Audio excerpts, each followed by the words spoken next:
Preside, Sly the Cat, swing from up the blue. Preside. You know, I used to live in Vegas. Yeah, Vegas, baby.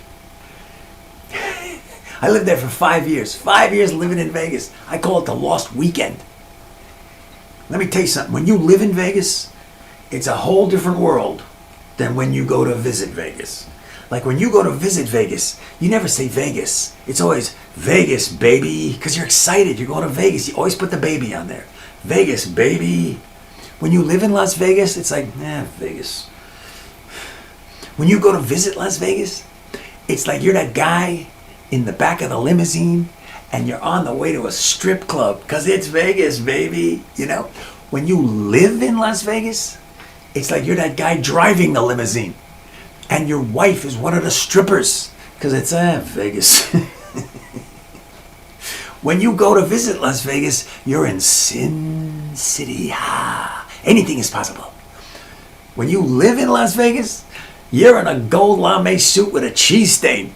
Yeah, it's a whole different world. That's all I'm saying. It's a different world. They say Vegas is the entertainment capital of the world, which is true. If by entertainment you mean giant boobs all over the place, it's definitely the boob capital of the world. It is the boob capital of the world. I mean, boobs are so big in Vegas, there's a Hooters like on every block, you know what I mean? It's the only city in the Bible Belt that has more Hooters than churches. Yeah.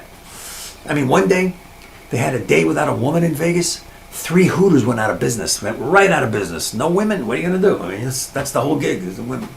And you know about how they have the mob museum? They have the mob museum in Vegas. It's all about big figures in the mob. Well, pretty soon they're going to open up the boob museum, the boob museum. It's all about big figures and boobs. Big figures and boobs. The history of boobs. Boobs through the ages. It's going to be great. It's going to be great. And they got showgirls in Vegas. Oh, I love showgirls. Oh, they're the best. Showgirls are the best. They're the best. These are beautiful women, partially clothed, walking around in public. It's like they let you into the ladies' dressing room, you know? It's fantastic. It is fantastic. Oh. And showgirls work very hard for the money. They work hard for the money. See, what they do is they pose for pictures and then you tip them. You tip them some money and they pose for a picture. And if you tip showgirls enough money, they will take any picture with anybody, anywhere. I mean, anywhere, you know? I mean, last week, 2 of them showed up with an old lady in a CAT scan. Yeah. And the first time you see a showgirl in public, in person, if you see a showgirl in person, it's like, whoa. It's a thrilling experience, you know? I mean, this guy was from out of town, and he's in a casino, and he sees his first showgirl in person, and she's like right in front of him. He's like, whoa. He can't take his eyes off this woman. She is beautiful, you know? And then his wife says, what are you looking at? So he turns and he looks right at his wife and he goes, who are you? She's like, what are you looking at? He's like, nothing. She goes, that's funny because it looks like you're staring at that half-naked woman with the giant badonkadonks and the big red feathers coming out of her head. She's standing 2 feet in front of you. Didn't even notice her, honey. So why are you taking your pants off? Now, Vegas is not good for marriages. It's not terribly good for marriages, I'll say that, you know. Now, they got showgirls in Vegas, but they don't have any feminists. Nah, the feminists have not quite made it to Vegas yet. No. The feminists are stuck on the 15 right around Barstow. I think they ran out of gas, you know. The feminists are going to get to Vegas one day, but they're not there yet. I mean, nowadays, when they say girl power in Vegas, what they mean is that girls have the power to bring a cocktail right to your slot machine. That's girl power in Vegas. Girl power. Now, Vegas is not a forward-looking city, you know? Vegas is more of a backward-looking city. It's as backward-looking as a gay conga line, you know? I mean, time didn't stand still in Vegas. Time like sat down and took a nap, you know? I mean, time is sleeping it off at the bus station. It's a backward-looking city. I mean, it's the only city in America where you can smoke indoors uncontested. I mean, they celebrate National Emphysema Day in Vegas, so it's not a forward-looking city. But when you come to Vegas, they want you to have a good time.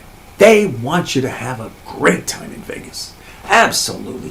Whatever you can think of you want to do, anything you want to do, let your imagination run free, run wild. Any crazy thing your heart wants to do, you can do it all in Vegas. Anything you want, except for that one thing. Listen to me when I tell you this. This is very important. Pay attention. This is not a joke.